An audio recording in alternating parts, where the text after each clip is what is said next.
Good morning. Good morning. Do I look the same? There's something strange. I'm getting some error messages and there's something strange happening with the frame on my side. So I hope you can see me, hope you can hear me, hope all is well. Anyway, today is the third day of February, February 3rd, 2022. This is the 24th episode of season 3 of the Be Your Own Hero show. I can't believe we're in season 3 already. Anyway, the theme for season 3 is doing. We'll get back to that in a second. I'm your host. I'm sekouwrites. I'm a professional creative and the creator of what we're now calling the Hero Ministry Movement. And that's my effort to uplift and inspire the unhoused community and also everyone, to uplift and inspire everyone. HERO is an acronym. It means helping everyone reaps optimism. And that's the way that we're uplifting and inspiring people, by uplifting, inspiring people to give, to join in that reciprocal action of helping others, and that helping others will reap optimism for you. It's a reciprocal action. So try that out. I'm telling you, it works. It works. It works. And quick disclaimer, I'm not a personal trainer, nor am I a financial advisor, so do your own due diligence, do your own research. I'm simply sharing with you what has worked for me, and in many cases, what has not worked for me in my journey to become my own hero, and specifically for season 2 and season 3, my journey to become my own financial hero. So if this show gives you any value, if you feel moved, if it encourages you, if it enlightens you, please like, comment, share, subscribe on YouTube, all those good things, and spread the word. And also, that said, shout out to New Thought Media Network for giving this platform to talk about my journey of becoming my own hero. I got tongue-tied there. New Thought Media Network is a 501c3 nonprofit, so you can make a donation at ntmedia.org. The website, I just popped that up on the screen so you can see it. And you can see the other programming on the network as well. So, all that said, let's get into some Hero Ministry Movement news. Again, as I mentioned earlier, this is the season of doing. Season 3 of the Be Your Own Hero show is all about doing. In other words, I'm trying to make it as practical as possible for me and hopefully for you too. Okay, so shout out to the people who are checking in, joining in from all the various networks. I see that some of the streams aren't working today, but hopefully you guys will be able to catch the replay. Shout out to Nan, got her rock done. I still don't know how to pronounce it, Nan. Well, we're going to go with rock because that sounds aggressive. Got your rock done. All right. Shout out to Ray. Shout out to Gladys. Yeah, thanks for letting me know. There's something strange happening on my end, but we're not going to worry about it. We're just going to keep rolling. So shout out to all the people checking in live. I appreciate you commenting. All right, so run streak. Let's start there. Today is day 248 of my run streak. And every once in a while when I say it, it hits me. As you know, I say it every day, multiple times a day, so I get desensitized to it. But every once in a while, I'm like, wow, 248 days? I can't believe I've made it this far. So this is one of those days. I've been running every single day, at least a mile a day for 248 days in a row. And I'm coming up on milestone day 250. Again, my call to action for day 250 is that we all spread the word about the charity run at the same time. If you don't know what I'm talking about, I am on my 3rd charity run now. This charity run is for Mr. Charles. Some of you know this story. I discovered Mr. Charles when I ran a certain route a couple of weeks ago when there was heavy snow and ice here in Nashville. He'd fallen in the snow and broken his foot. And I'm raising money to help him, quote unquote, get back on his feet. So help me do that. That said, let's stay right there for a second.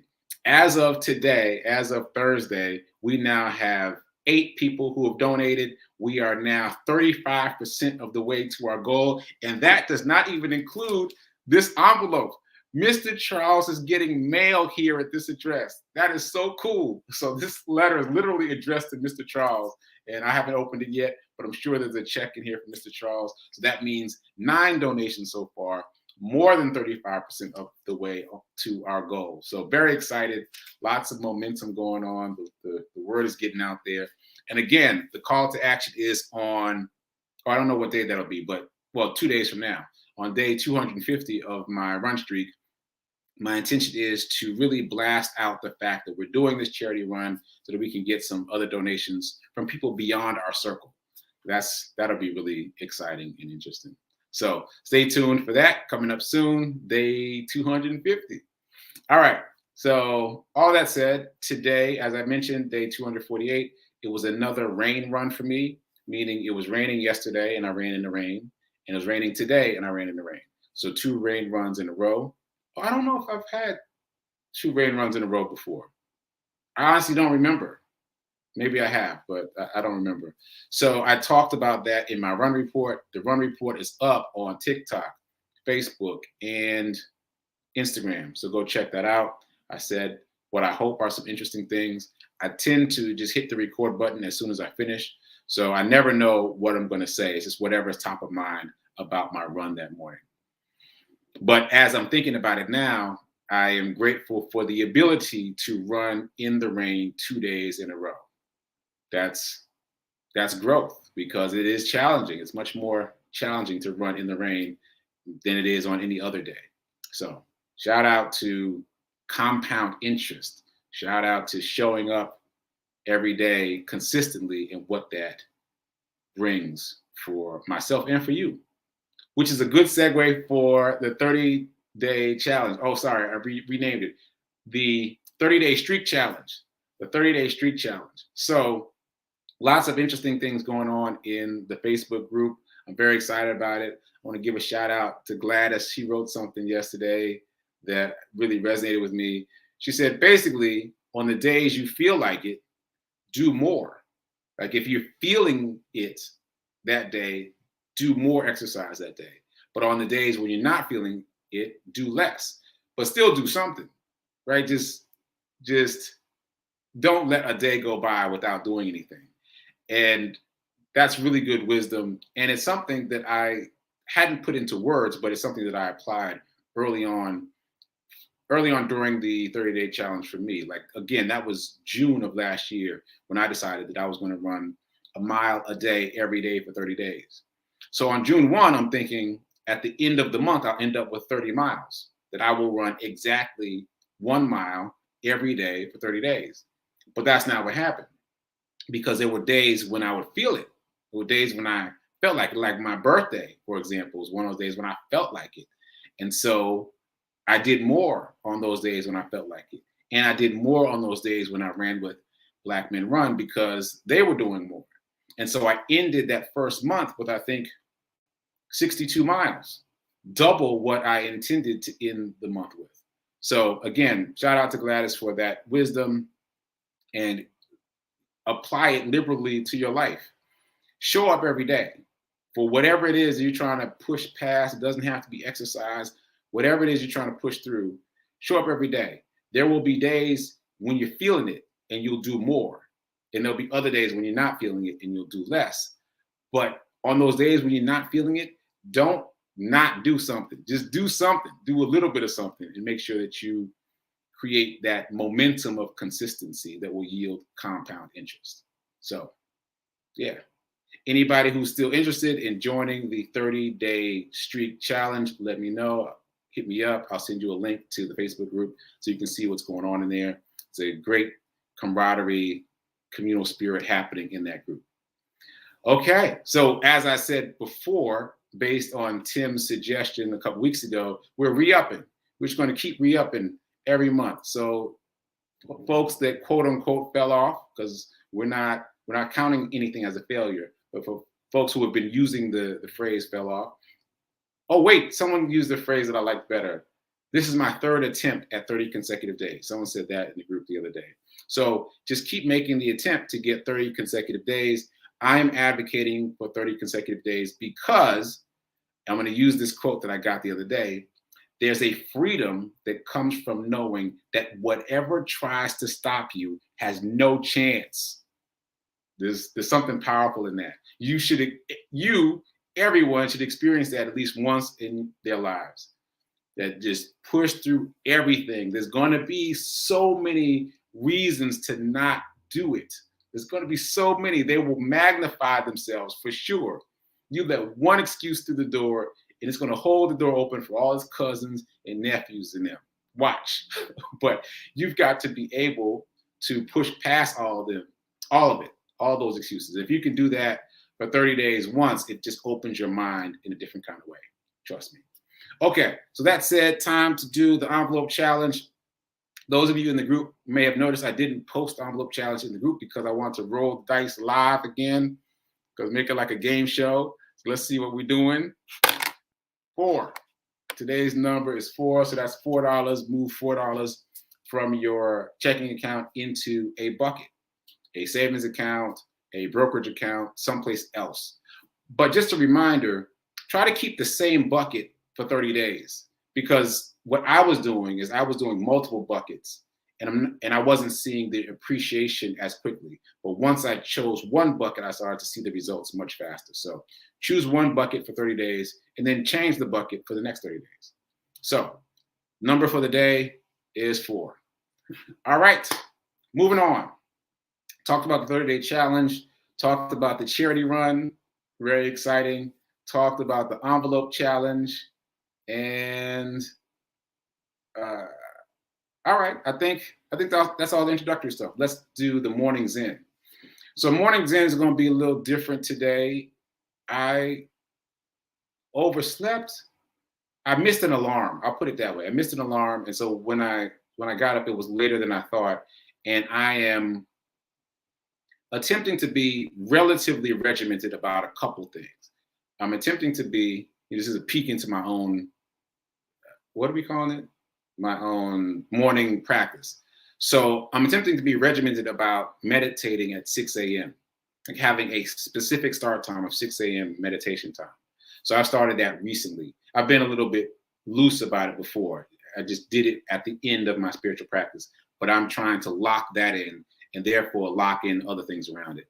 So that said, I woke up pretty close to 6 a.m. So I got in a brief reading of the 30-day mental diet before that. And then what I did to compensate is during my run, I listened to the 4 agreements. Typically during my run, I would listen to something that I'm trying to learn, some very complicated thing that feels too dense to sit and study. But what helps me study it is listening to it while running, and then it's like background noise. And then I get familiar with it as I run, which has been really helpful. I highly recommend it because, just quick sidebar, because what happens is when you've got this really dense subject you're studying, no matter what it is, and you start studying it and it's confusing, you get discouraged. But when you're running, it really does just fade into the background, and you know that your subconscious is drinking it in. But when you come back to study it later, it already feels that much more familiar. So that's been very helpful to me. Okay, sidebar done. So today, my morning practice involved me listening to the 4 agreements as I was running, and also a very brief reading of the 30-day mental diet. What I did was I read my highlights from last time. So let me read that. Oh, I had it pulled up. I think it went. Oh, here it is. Okay, 30-day mental diet. I believe this is day. I'm not sure what day it is. I don't want to lose my place, but I think it's like day 26 for me. Anyway, here we go. This week is about health in the 30-day mental diet. Okay. One of the most important things in discarding disease is to stop complaining about it. Cease focusing your attention on it, because what you give your attention to is augmented and promoted. As long as your thoughts dwell on illness, you have little chance to escape from it. As long as your thoughts dwell on illness, you have little chance to escape from it. The irony is, after reading that and listening to the 4 agreements as I was running, they overlapped. What I was listening to of the 4 agreements as I was running was about how complaining has become a habit, a communal habit. Like what we do often is we complain about something, and whoever we're talking to, they complain about something, and it's just this kind of this whirlpool of complaining, and that's a big part of the way we communicate. And when you step outside of that whirlpool, you'll start to notice much more how often people are complaining. So I invite you to complain less or complain not at all. It's challenging, but wean yourself off of complaining, as it says in the 30-day diet, about your physical ailments, but also wean yourself off of complaining generally. As you know, if you've been doing the 30-day mental diet class with Rev. Melissa, she has given the homework of not complaining for a week several times, and it's really, really challenging. It is probably the hardest diet you will ever go on. A complaining diet, hardest diet you will ever go on. Try it. Try it for one day. Try it just today and see how far you get. That means no complaining in your head either. Not just not saying things out loud, but no complaining in your head either, which typically means you catch yourself and then redirect. Okay, that's the end of that sidebar. Okay, so that's the morning Zen for today, a combination of a brief reading of the 30-day mental diet and also my listening to the 4 agreements as I was running. Okay, so it's just after 10 o'clock, so just a reminder to those folks who are just joining in, this show is now a half hour. We started at 9:45 a.m. Eastern time, and we're running till 10:15. If you missed the beginning, you can always catch the replay on Facebook and on YouTube. If you watch on YouTube, please like and subscribe, because then you'll get notifications of when the new episodes are up. All right, let's get into abundance. Let's get into abundance, shall we? Here's our affirmation, same affirmation all the time, drilling it in, making it a part of our subconscious mind. I am so happy and grateful to be a multimillionaire in every area of my life. I am so happy and grateful to be a multimillionaire in every area of my life. Okay, so before I move on, let me just pop in on the comments. Rock.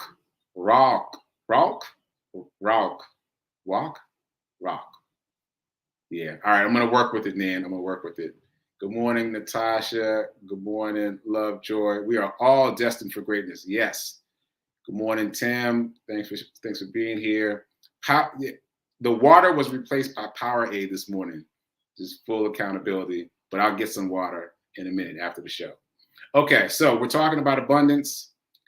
Let's get into it. This is Throwback Thursday. Throwback Thursday. So I thought I would do 2 things. Let's see if I have enough time.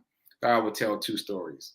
Before I tell the 2 stories, just my usual reminder: poor people spend, the middle class saves, but the wealthy, they invest. So make sure that you are investing, because you're already spending, you're probably already saving. Make sure you're investing. It's not optional. Okay, so 2 stories. Here's mine, my personal story. Throwback Thursday. So here in Nashville, there's this group called Black Men Run. I've talked about them a lot. And within the group, this was pretty funny.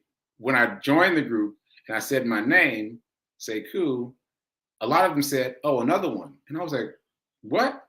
Because I don't get that a lot. With a name like Sekou, I don't get that kind of occurrence a lot. Where people are like, well, another Sekou? Like, it's not as uncommon as you might think, but that was a little unusual. So there is another man in the group with the same name. He pronounces it differently. He pronounces it Sekou, but it's spelled the same. So when I came along, I said Sekou, people asked me how to spell it. They're like, oh, another one. So there's 2 of us in the group with the same name. I don't think there's 2 of any other name in the group except Sekou. Anyway, that's a sidebar. Here's the point. At the end of our runs, often, he would yell out, "Who got more in the tank?" Now, mind you, we had just finished like 3 miles, a 3-mile run, and he would yell out, "Who got more in the tank?" And people would be like, yeah, I got more in the tank. And then they would go back out for another run, like another 3, 4, 5 miles. So they end up with 6, 7, 8 miles, sometimes 10. And I was always like, wow, I can't believe they're doing that. And I would say to myself, all right, one of these days, if I keep trying, if I keep showing up for myself, one of these days, when he says, who got more in the tank, I will feel like I got more in the tank, right? That never happened. That never happened. But I did start my run streak. And as I mentioned earlier in the show, I'm on day 248 of my run streak. This is what I learned. What I learned is you're never going to feel like you got more in the tank. You're never going to feel like you got more in the tank. It happens, but it happens so rarely that you might as well not even count it at all. What happens is when someone says, do you have more in the tank? You say yes. And your saying yes activates something in you that rises to the occasion. You don't feel like it. You say you feel like it, and then that activates, starts the chain reaction that helps you move towards it. I know this because Antoine, I've mentioned him a number of times. He's invited me to do more several times. Like he invited me to run 10 miles recently. I talked about it. I did not want to run 10 miles. I did not think that I could run 10 miles, but I said yes, right? Because my new commitment is to say yes whenever someone asks me to do something related to running. And so I did it. And I was like, wow, I did it. And then after that, when he invited me to run a half marathon, I didn't think I could do that either, but I said yes. And I did it. And so it's the saying yes that activates something in you that moves you forward. So if you're waiting around to feel like doing it, don't wait. You're going to be waiting forever. You just got to say yes to whatever it is you're trying to do. And that will start the chain reaction that will get you moving in the right direction. So that's my story. That's my Throwback Thursday story. And I got a financial Throwback Thursday story. So long time ago, 1600s, 1700s, in China, feudal China, I'm sorry, not China, feudal Japan, the means of exchange was rice. So people were buying, selling, trading rice. That was the big commodity. So there was a lot of money being exchanged through that medium, through the medium of rice. And there was a wealthy family, and the son of that wealthy family studied the fact that people were buying, trading, selling rice, right? And he decided that he wanted to do it better. So he studied it religiously. He studied it. And then he discovered that he could, he thought, do better by studying the people who are trading the rice instead of the rice prices, right? So he devised a system where he studied the people. So that started off as individual people, but then became more global. Like, what is the mood, let's say, of the rice market? How is it flowing? How is it moving? Thinking about it as a whole. So he created this system, and then he became the biggest rice trader of his day. Like, he was killing it. He was killing the game. He was making more money via rice than anyone else. People kept asking him how he did it. He told the story of how he created the system based on how the market moves. That system is still in existence now in 2022. It was invented in the 1800s. It was first deployed on the Japanese stock market in the 1800s. So we're talking about from the 1800s till now, the system is still in use. What? Like, that boggles my mind that something that ancient could not only still be in use, but still be helpful. So the system is called the Candlestick System. Yes, candlesticks, as in lighting a candlestick. It's called the Candlestick System. And it was invented, here's my alarm. So I'm gonna wrap this up. It was invented to measure the rice market, the rice commodity, but it has expanded to measure any commodity that has a chart. Any commodity that has a chart. So I want to give you an example of this. This is fascinating to me. So here is your typical stock chart, commodities chart. It's super confusing, right? And that's why we all stay away from it, because it's too confusing to look at. And here's another one. Same thing, different angle, but it's very confusing. It's very daunting, right? Okay, now this next photo is a candlestick pattern. So these are candlesticks. Obviously, it got the name because each of these individual bars look like candlesticks. The green candlesticks represent going up, and the red candlesticks represent going down. So basically like stop and go. Now this pattern is easy to look at, right? It's kind of easy on the eyes. You got a sense of, now that I told you the meaning, you got an easy sense of, whether it's moving up or whether it's going down, right? Now let's go back to the previous chart, shall we? Still confusing, but what stands out? The candles, they're blue and red instead of green and red, but they're right there. They're right there in the middle of it, right? It is a system for understanding commodities. So in this case, the stock market, but any commodity. Like it's a system that's being deployed right there. And let's go to the really confusing chart. Again, you can see the candles popping out, right? Like if you eliminate all the other noise and just focus on the candles, you see that the candles are right there prominently moving throughout this chart. And it is a system of studying the chart, a system of understanding what's happening in the market of any commodity, of any tradable commodity. So that's stocks, that's options, that's cryptocurrency, that's rice, that's whatever. It doesn't matter what it is. If it has a chart, you can apply candlesticks to the chart to understand what the chart is doing, to understand the mood, the movements of the chart. Fascinating, right? So again, the point is it's learnable. It's a system. That's the big takeaway for me. It's a system. It's a system that, in this case, a system that was invented in the 1800s and is still applicable today. But it's a system. Understanding the stock market is simply a system.